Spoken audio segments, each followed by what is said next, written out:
قل وكفى بالله شهيدا سبحانك لا علم لنا إلا ما علمتنا عليم الحكيم رب اشرح لي صدري ويسر لي أمري واحلل عقدة من lisani yafqahu qawli.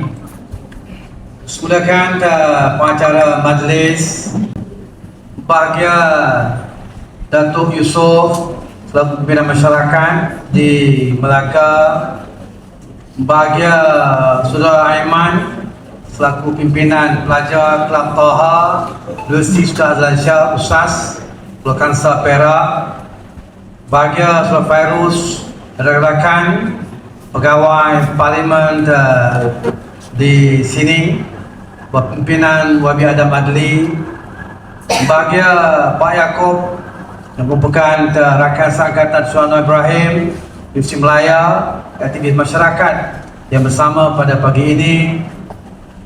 Sudah Edi Arman selaku pimpinan NGO juga atas nama GASAP, dia fungsi GASAP di Melaka ini. Rakan Bis Councilor kita tadi yang hebat, buruk kepada Bis Councilor kita tadi, seluruh peserta dan pimpinan beliau yang dapat bersama pada kita pada pagi ini.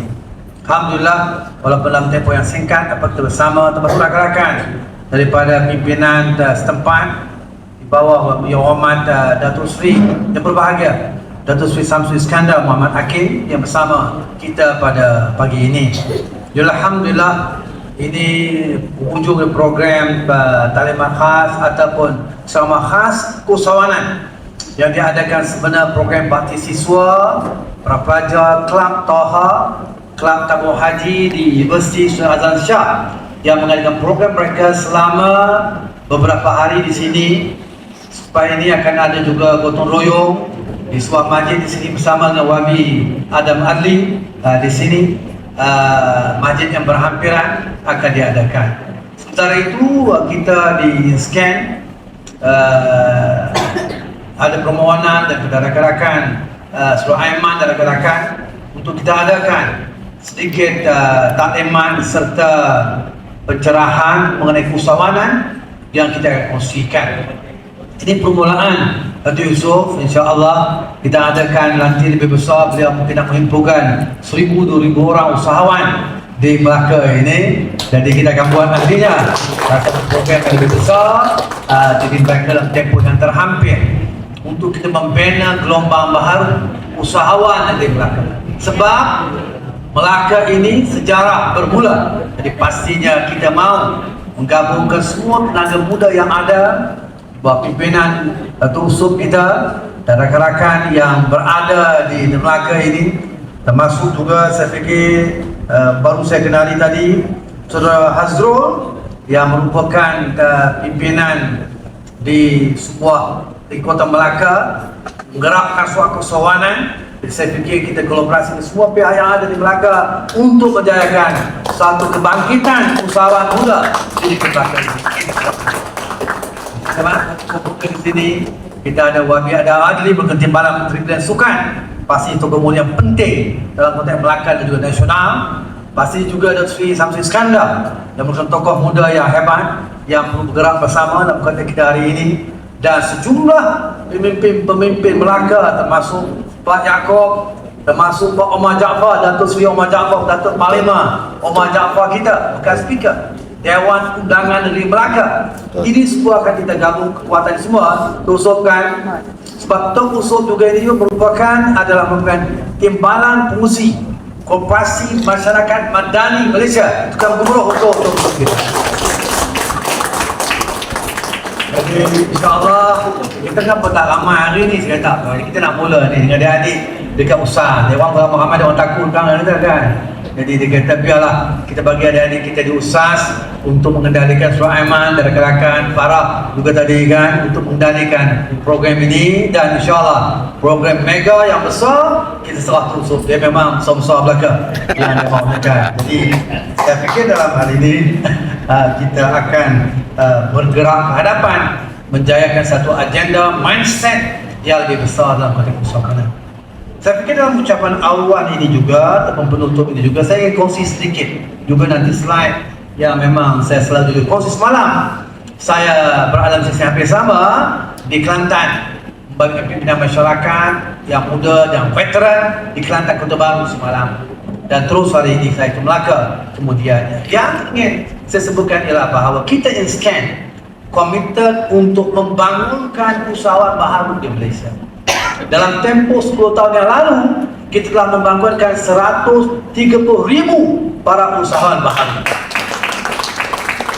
Dari mana setiap tahun kita akan bangunkan 10,000. Tetapi kali ini apabila saya pegang satu pengurusi instan, kita mahu sasaran kita adalah sebanyak 20,000 usahawan baru setahun. Sehingga tahun ini Alhamdulillah kita telah menyentuh kira-kira 17,000 usahawan sehingga pada tarikh ini. Saya kira insyaAllah sebelum tahun kita akan membangunkan 20,000 usahawan baharu dalam tempoh setahun 20-25 ini insyaAllah. Jadi saya kira ini suatu benda yang besar yang kita lakukan sebab sejarah bermula di Melaka. Dan kita mahu juga nantinya Saudara Eddie Arman untuk insyaAllah kita gerakkan satu program yang lebih besar dalam kata keusahawanan, kita juga mulakan di Melaka. Saya sebut demikian bagaimana dalam slide yang ada ini. Teruskan. Walaupun ini penutup dia kita nak kongsi juga sedikit slide saya ni. Silakan next. Okey. Dalam sejarah Empire Melayu Melaka membuktikan bahawa orang Melayu ini adalah merupakan pedagang, pelaut dan pahlawan yang hebat. Ia benar antarabangsa. Pelabuhan Melaka dapat menampung 2,000 kapal dalam satu masa. Dan 60 bangsa ada di sini pada waktu itu. Dan kemudian 84 bahasa dipertuturkan di sini. Maknanya waktu itu ia benar-benar pelabuhan antarabangsa, bukan Rotterdam, bukan Osaka. Yang hebat pada waktu itu, yang hebat adalah pelabuhan Melaka. Bagaimana Saudara Fairuz yang saya ungkap dan saya nyatakan di sana. Berbagai pandangan ini bukan pandangan saya, ini galaksi pandangan tempatan antara bangsa yang ada yang perlu kita faham. Sama ada kita sebagai orang Melaka atau kita sebagai orang Malaysia, rakyat Malaysia.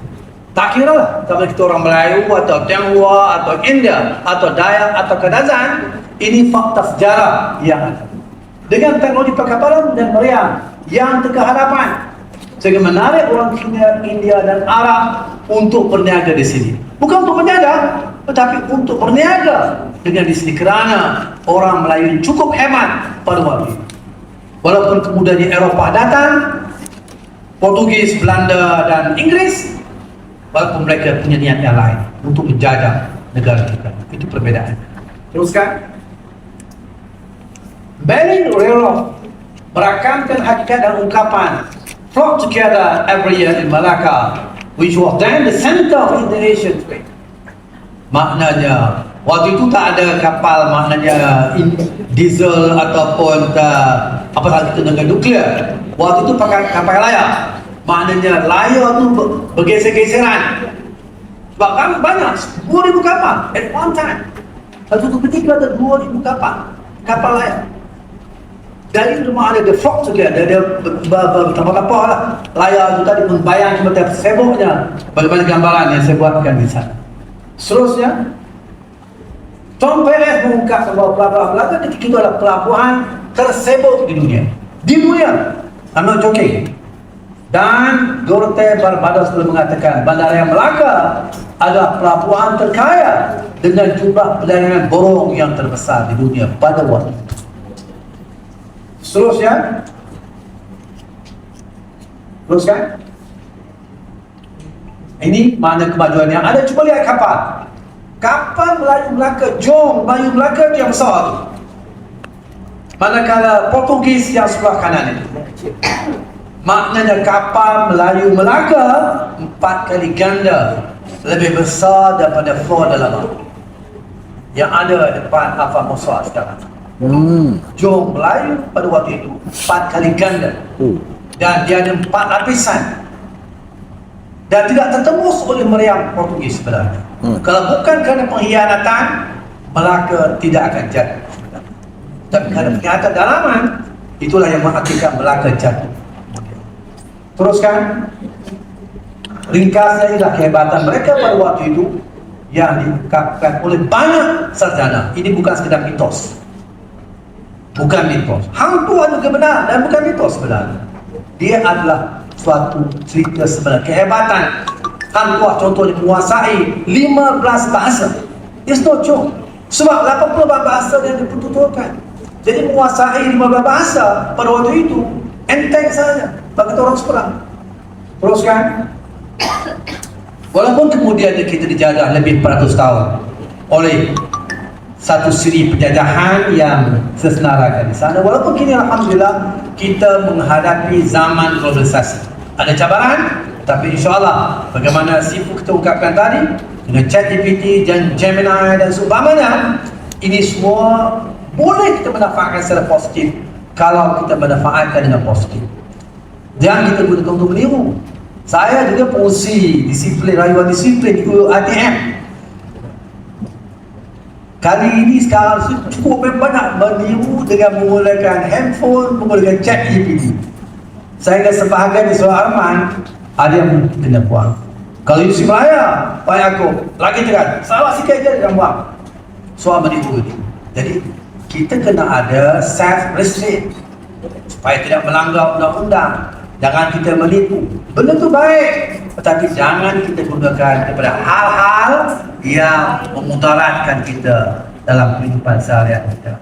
Oleh demikian, dalam hal ini next, ini cabaran yang ada. Apakah cabaran post normal time, PNT yang ada?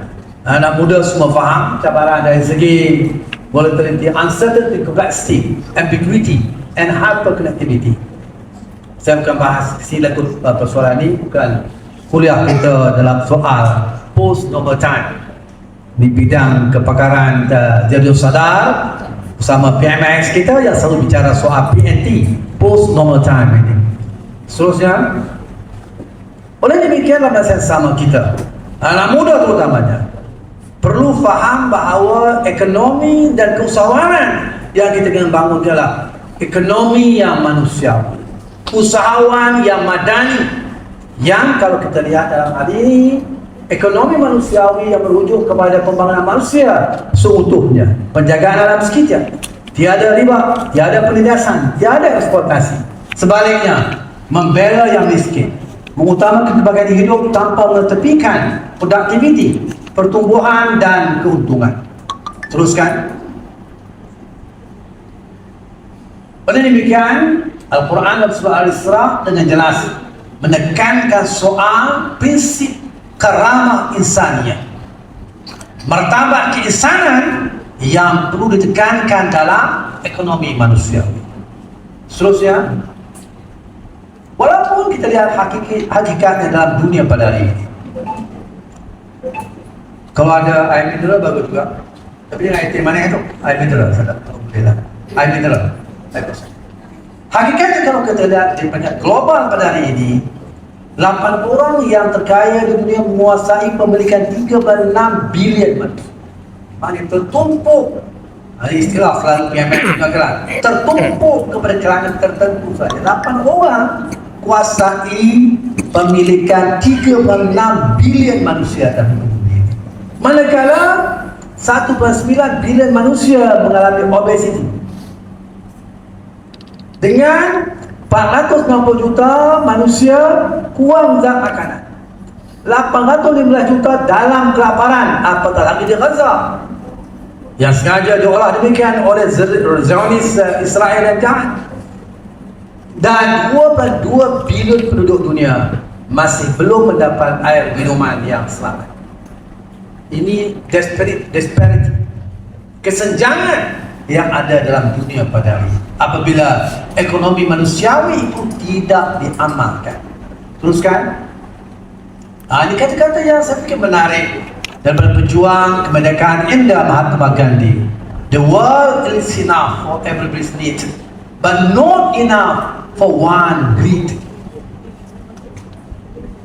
Seterusnya, sebab itu ekonomi manusiawi dan usahawan madani ini penting supaya usahawan madani kita semua ini terutama dengan anak muda yang sedang mengorak langkah dalam keusahawanan ini, kita mahukan soal usahawan madani, bagaimana dalam konteks ISKAN kita mahukan membangun usahawan madani. Apabila saya memasuki ISKAN satu fungsi, segera saya ungkapkan moto bahawa ISKAN adalah membangun usahawan madani. Sebelumnya memperkasa usahawan yang esok baik, tetapi saya fikir kita lebih tepat dalam konteks kita hari mahu kita membangunkan usahawan madani. Yang umumnya usahawan madani bermakna ia menghayati 6 prinsip, 6 hukum madani sebagai seorang usahawan itu tadi. Contohnya, teruskan. Seorang usahawan madani yang faham nilai ihsan, dia akan menghayatinya dengan mengelak daripada rasuah, riba, penyelewengan dan pembaziran. Kerana sentiasa merasakan Allah SWT, Tuhan yang Maha Kuasa, memerhatikannya. Juga dengan nilai ihsan, contohnya semangatnya sentiasa mahu berkongsi dengan orang lain dalam berkongsi rezeki maupun berkongsi ilmu keusahawanan. Dia berkongsi rezeki, dia takkan sakal, dia takkan juga santap dalam masa yang sama. Yang kedai lain tutup, gelap kan. Orang Melayu kadang-kadang dia tengok kedai-kedai lain maju, kedai makan ada santau di kedai itu. Dia kedai dia maju kan, contoh. Di Melaka tak ada lah, di tempat lain. Dalam hal ini maknanya bila dia ada nilai ihsan, dia nak kongsi kekayaan, dia nak solok, dia solok orang lain juga berjaya dan maju. Tapi betul, saya kalau tengok orang punya tak maju, lengang, tak ada orang, saya sedih sebenarnya. Saya akan pergi kedai. Biasa orang akan pergi kedai yang ramai orang, jadi kan. Tapi kerana jiwa saya tengok kedai tak ada, saya pergi. Asal jangan disantau dah lah kan.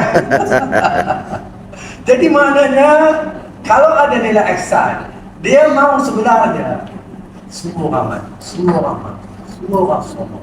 Dia kongsi ilmu keusahawanan, jangan kedekut. Orang Tionghoa saya fikir dalam hal ini, nama pesawat kita dah tunggu lah, boleh nampak. Go kan. Jason. Dia lebih berkongsi sebenarnya, networking business dan seumpamanya, supply chain dan seumpamanya. Rakan-rakan Tionghoa lebih advance dalam hal itu. Jadi saya fikir orang Melayu terutama juga kena kongsi semangat, kongsi ilmu, kongsi rezeki, supply chain dan seumpamanya. Ini perlu ada dalam konteks usaha baru di antara sama ada orang Melayu atau Tionghoa atau India, Dayak, maupun Kadazan. Teruskan.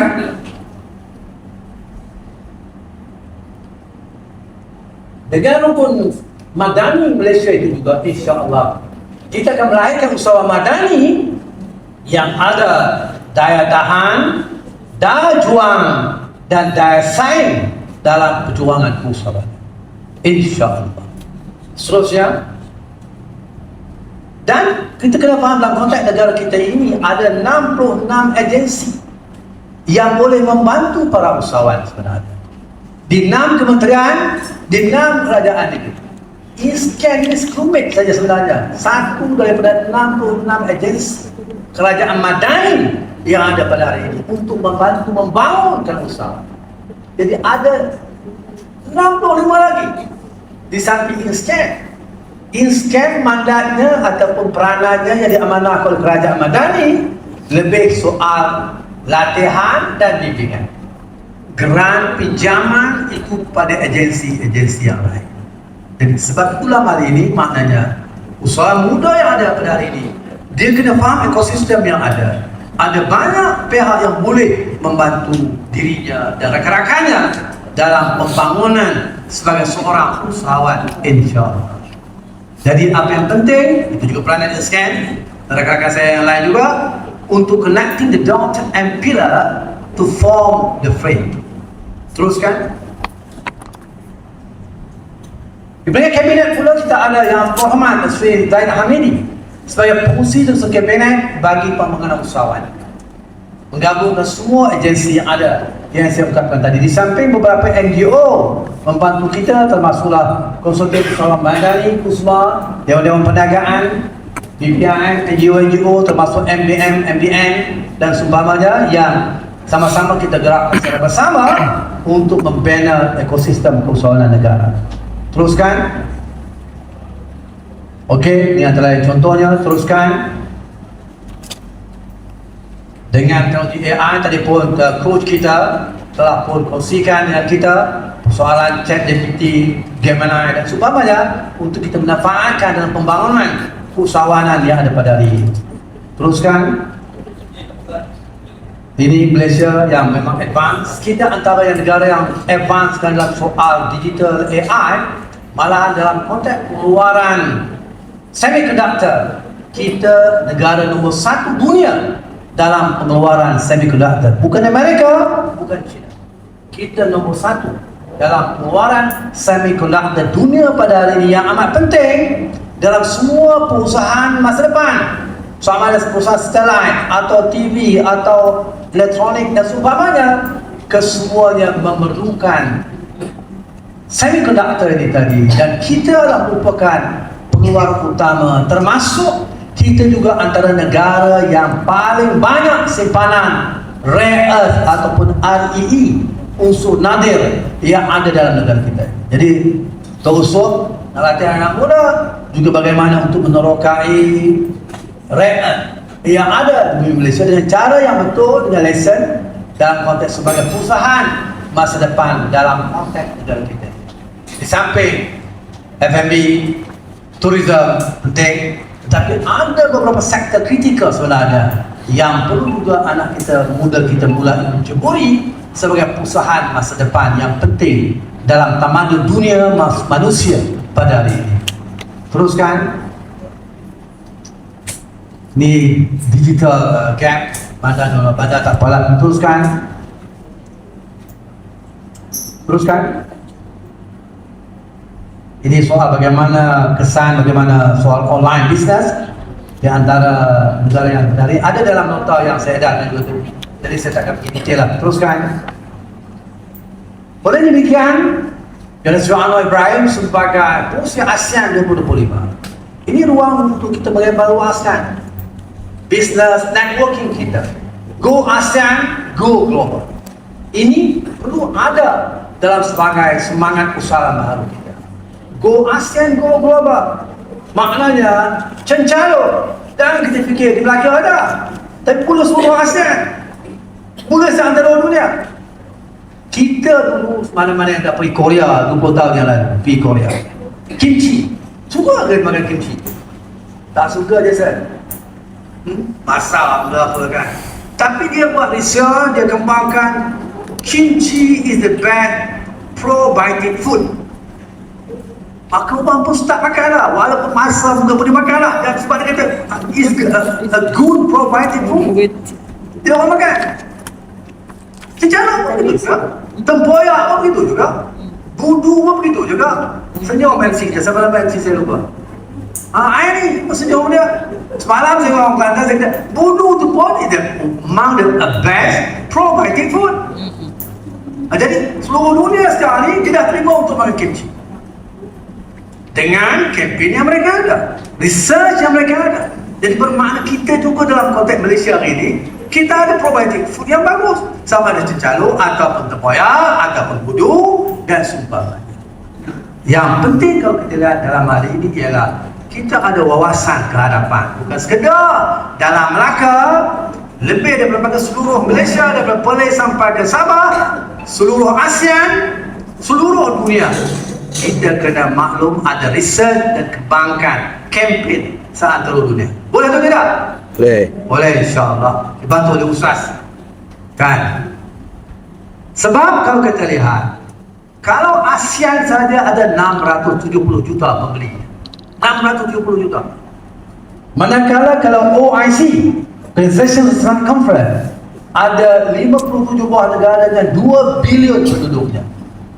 Manakala yang kita rapat kedua-duanya China dan India, gabungan kedua-duanya ada 2,86 bilion penduduknya sebagai pembeli klien kita. Bayangkan kalau kita punya cincalo dibeli oleh 2 bilion pembeli. Cuba kita bayangkan, tak cukup. Tak cukup udang di belakang ni, tak cukup botol, kita buat botol je kan. Jadi kita bayangkan, maknanya ini semua bukan mustahil. Kalau Korea boleh buat dengan kimchi dia, seantero dunia. Thailand boleh buat tom yum dia seluruh dunia 5,000 cawangan seluruh dunia. Mengapa tidak kita? Sebenarnya boleh. Tetapi kita ada wawasan besar ke depan yang pun kita ada. Seterusnya, ini kan apa dah? Oleh demikian, kalau kita lihat Kerajaan Madani memperuntukkan 38 bilion ringgit untuk pembangunan usahawan untuk 2025. Ini bukan soal pinjaman apa tidak, ada program pertolongan. Pinjaman itu ada bajet yang lain. Program pembangunan usahawan saja Kerajaan Madani membutuhkan 3,88 bilion. Apa yang penting adalah supaya ia dilaksanakan dengan kemas, berimpak tinggi dan tiada kebocoran. Ini penekanan Datuk Seri Anwar Ibrahim dalam soal tata kelola yang baik itu. Good governance. Teruskan. Dan kita faham dalam Islam terutamanya Rasulullah memperingatkan 9/10 rezeki itu adalah daripada perniagaan, daripada keusahawanan. Malahan sejarah para Nabi juga menyaksikan mereka adalah pengusaha, pedagang dan pengembala. Tak perlu saya panjangkan, itu ada banyak. Semua Nabi adalah pengusaha dan pedagang dan pengembala. Bukan makan gaji. Kita hari ini banyak makan gaji kan. Teruskan. R&D juga cukup penting pastinya. Sebab R&D yang saya katakan tadi, kalau Korea Selatan buat kajian on kimchi, dia yakin dia masuk dunia soal ia best probiotic food. Dan kita lihat kesannya macam mana. Sama juga kita ni pun.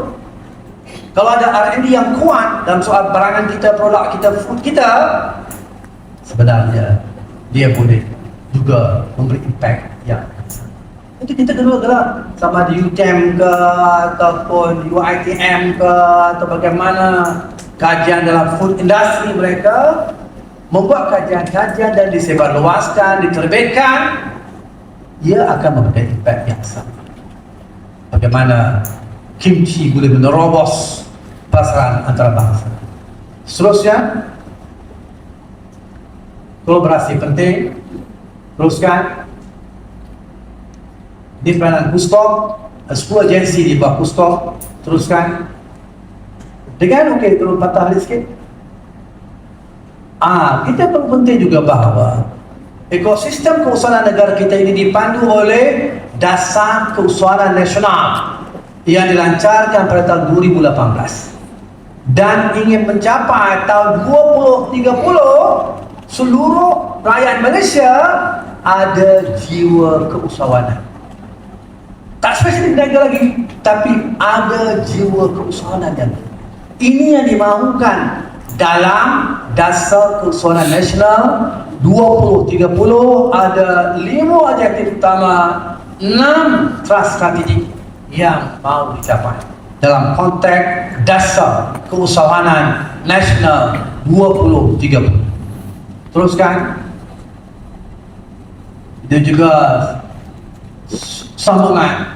Kalau di bawah Kementerian Usaha dan Koperasi Kuskop, kita ada Inscan, kita ada SME Corp, Amanah Ikhtiar, Bank Rakyat, Pernas, Protege, SME Bank, Teguh Nasional, UDA, Isu Koperasi Malaysia dan Suruhanjaya Koperasi Malaysia. Ini di bawah Kuskop, Menterinya Wabi Wan Benadik.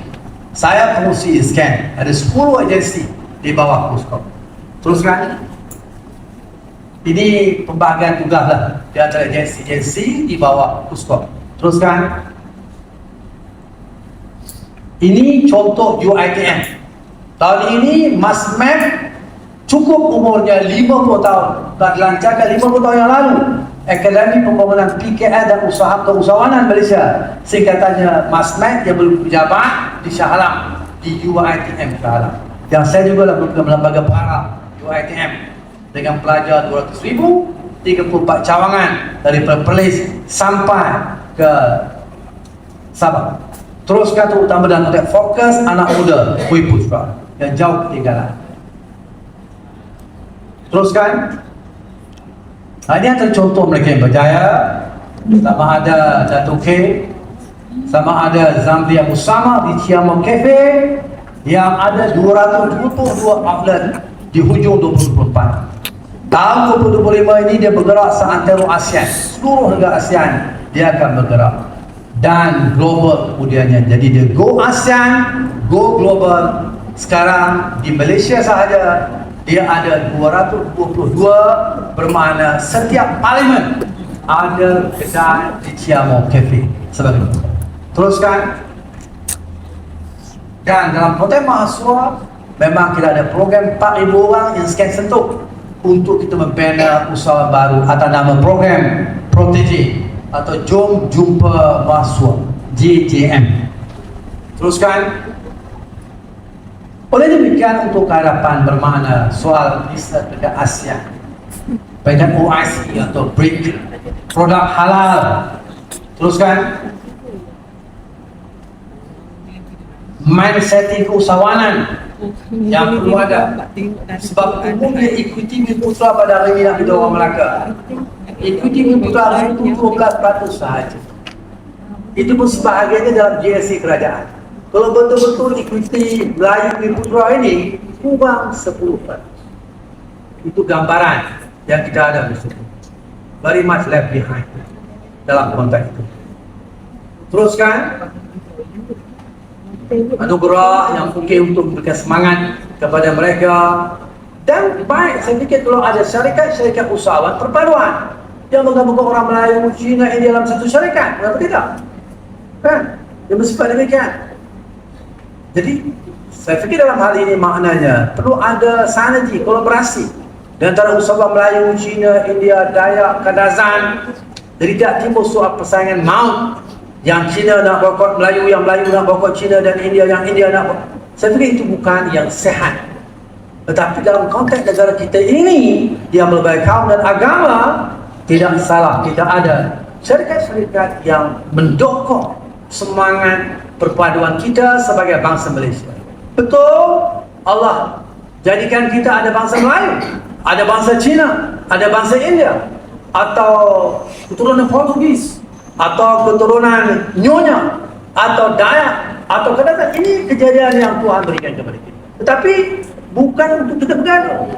Sebaliknya Al-Quran dengan jelas mengungkapkan istilah lita'arafu fayakun, untuk kita saling mengenal dan membina kemajuan kita bersama. Ini yang kita mahukan. Teruskan, saya tak apa. Okey, tutup hujung sekali. Oleh demikian, yang perlu ada adalah semangat untuk berubah, membina diri kita. Al-Quran mengungkapkan dalam surah Ar-Rahman. Tahun 70-an saya selalu cerita benda ni, alhamdulillah siap teman. Tahun 70-an, Presiden Korea Selatan, Presiden Park Chung-hee dan Pak Chubo. Pak Chubo pemain badminton, kan Pak?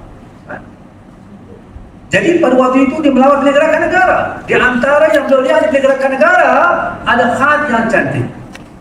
Dan Presiden Pak Chung-hee tanya, what is that military photography? Dan Alhamdulillah Abdul Razak waktu itu Perdana Menteri kita Malaysia, dia kata a verse of Al-Quran. Dan Presiden Pak Chung-hee tanya lagi, what is the meaning of the verse? Allah Alhamdulillah menjawab, indeed, verily, never will Allah change the fate of people until they change themselves. Inna Allah la yughayyiru ma biqaumin hatta yughayyiru ma bi anfusihim. Sesungguhnya Allah tidak mengubah nasib mana-mana kaum, mana-mana bangsa, mana-mana usahawan, mana-mana perjuangan, kecuali mereka mengubah nasib mereka sendiri. Jadi Presiden Pak Chung-hee kata, this is great philosophy. I must bring back this philosophy to Korea. Terus beliau melancarkan apa yang dipanggil sebagai Samaul Untung. Kerja kuat, kerja berdisiplin, kerja gotong royong, Samaul Untung. Saya ingat kemudian kalau kita lihat dalam tempoh 20 tahun, tahun 90-an, Samsung merata-rata, Hyundai merata-rata, Kia merata-rata. Sehingga hari ini juga dia terus berkembang. Sama ada Family Mart dan lain-lainnya, termasuk juga dengan K-pop dan juga BTS. Itu mungkin Saudara Fairuz dia minat K-pop kan? Ada ustaz janggut panjang dia makan. Panjang saya lagi. Dia minat nasyid juga. Apatah lagi Aiman, dia Toha, Abu Haji kan. Jadi maknanya mereka boleh berkembang demikian rupa, padahal Korea ni apa dia? Korea apa? Barat tak ada. Minyak tak ada. Biji timah tak ada. Emas tak ada. Yang dia ada apa dia? Tsunami. Yang dia ada apa dia? Gempa bumi. Tetapi dia 8 kali ganda lebih kaya daripada kita. Yet kita Malaysia, Melaka dan Malaysia, apa? Balak kita ada, biji timah kita ada, emas kita ada, minyak kita ada. Tsunami hampir tiada. Gempa bumi juga hampir tiada. Tapi mengapa mereka yang 8 kali ganda lebih kaya kita? There were time 1970s, bola sepak kita orang boleh tahu bola sepak. Tapi orang sama dengan dia bisa go. Kadang-kadang Korea menang, kadang Malaysia menang. Waktu itu ada Socinaan daripada Melaka kan. Ada Motadari, ada Santok Singh, ada siapa lagi? Itulah itulah kan. Beberapa tokoh yang kita ingat namanya sebagai pemain legenda negara pada waktu itu. Kadang-kadang kita menang, kadang-kadang Korea menang. Tapi hari ini kalau kita nak ajak Fairul mereka friendly match pun Korea tak mau dah. Because dia ada league. Dia liga yang berbeza, Piala Dunia. Ya, masuk akhir Piala Dunia dan seumpamanya. Dan tidak kita. Walaupun alhamdulillah sekarang kita pun ada peningkatan, tapi tak konsisten itu cabaran kita kan. Ada masa tu nampak macam ada peluang tu naik, tapi betul dia balik. Kecuali JDT lah. Orang Johor lah cerita kan, dia tapi sikit ada JDT kan, follow by Selangor kan. Begitu kan. Oleh demikian dalam hal ini maknanya kita kena kemaskan. Ada sebab. Saya tak akan cerita detail lah ini kan, sebab ini bukan sesi kita. Mengapa mereka boleh 8 kali ganda lebih kaya kita dalam tempoh yang singkat 20-30 tahun dia boleh lakukan demikian. Dan saya fikir PMS kita dan Sri Anwar Ibrahim bila beliau membawa falsafah Malaysia Madani, ini juga bagaimana Presiden Pak Tun Hee Korea Selatan 70-an membawa falsafah semaut ilmu, membawa perubahan paradigma dan semangat kerja yang ada di Korea. Dan ini yang dimaukan oleh Sri Anwar Ibrahim dalam konteks Malaysia Madani. Kita bekerja kuat dengan good governance, jangan sakau. Sebab antara sebenarnya mengapa kita ke belakang adalah walaupun kita tidak seteruk beberapa negara Afrika, semua negara, tetapi sakau itu masih kuat dalam negara. Sebab itu kita dah cukup maju ke hadapan. Dan Sri Anwar sebagai PMS dan beliau all out memerangi persoalan Rasul. Teruskan. Bagaimana bilang mau beda lagi? Teruskan, ada lagi, dia orang penduduk lebih lagi. Oleh demikian, kita sebelum tadi, penduduk ada banyak. Ada naik. Ini Korea Selatan yang telah saya ungkapkan tadi, dan itu ada deskripsi ringkas soal semau penduduk ini. Nanti saya akan forward pada Aiman ataupun kepada Fairuz, bolehlah tuan tengokkan apa yang sebentar tadi kan. Nanti kita bagi nombor handphone, saya hantar pada Fairuz insyaAllah. Teruskan. Sebab itu kita membutuhkan suatu revolusi budaya, culture revolution, mengubah minda dan mindset kita dalam konteks keusahawanan. Jangan kata Melayu malas. Melayu juga rajin, boleh bersama dengan orang Tionghoa, orang India membangunkan ekonomi dan keusahawanan di Malaysia ini, insyaAllah. Teruskan. Sebab itu yang penting ke semua kita, terutama orang Melayu, perlu terus belajar. Semangat dalam Islam, utlubul ilmi minal mahdi ilal lahdi. Tuntutlah ilmu daripada buayan sampai ke liang lahat. Seeking knowledge from cradle to graveyard. Atau orang Tionghoa kata, "Wei taulah, shui taulah."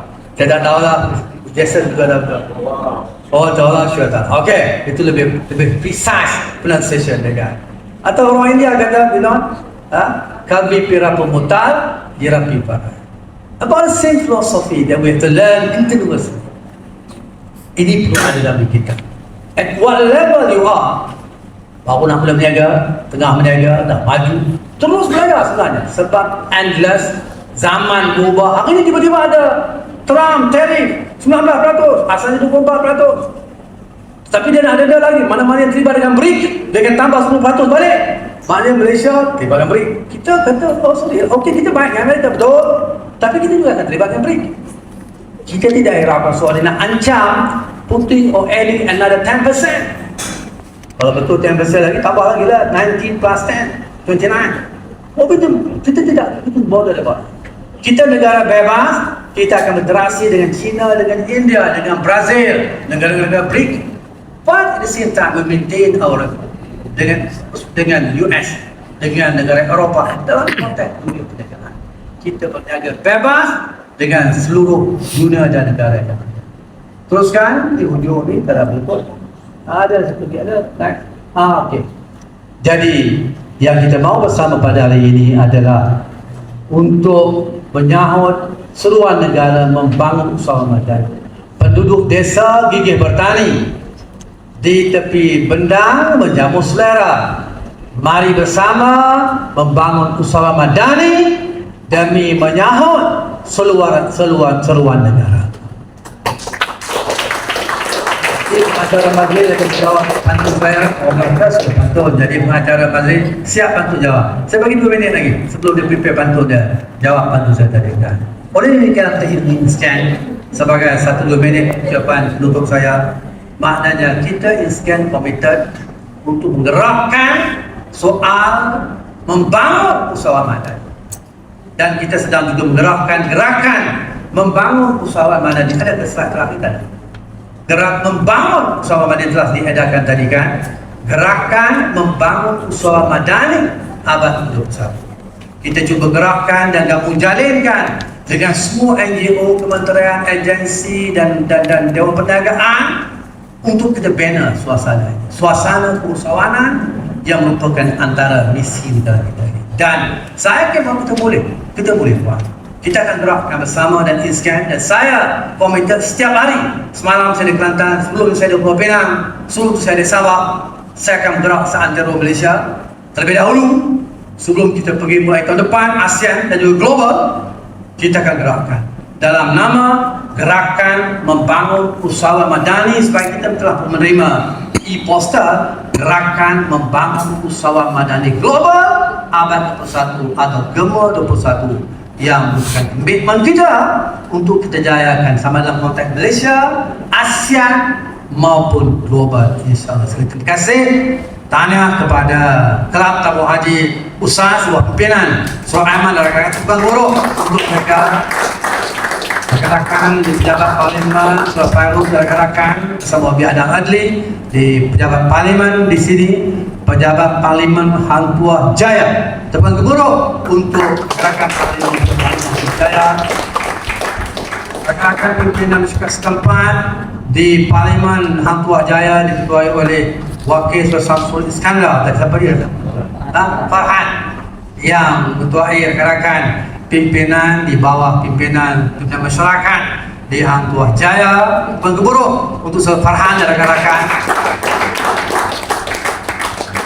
Pastinya kepada Datuk Yusof yang merupakan pimpinan masyarakat yang tersohor dan terkenal dengan gerakan-gerakan penting dan tangkas beliau yang insyaAllah akan menjalankan suatu gerakan seminar Konvensi Usaha Madani peringkat Negeri Melaka secara besar-besaran insyaAllah digandingkan juga dengan Pasti Saudara Edi Arman yang merupakan fungsi kepada gasak anak muda. Jangan ada berbeselan, jangan ada yang malas, tapi terus dalam dunia perniagaan keusahawanan bersama insyaAllah. Terima kasih. Moga Allah Ta'ala memberkati pertemuan kita dan berjaya dalam kehidupan kita dunia dan akhirat insyaAllah. Wabillahi taufiq wal hidayah. Dengan lafaz Bismillahirrahmanirrahim saya merasmikan penutupan seminar dan dialog keusahawanan pada hari ini di bawah kelolaan Kelab Toha Universiti Sultan Azlan Shah Negeri Perak dengan bersama teman-teman kepada Assalamualaikum warahmatullahi wabarakatuh. Usahawan Madani. Jumpa lagi. Jumpa lagi.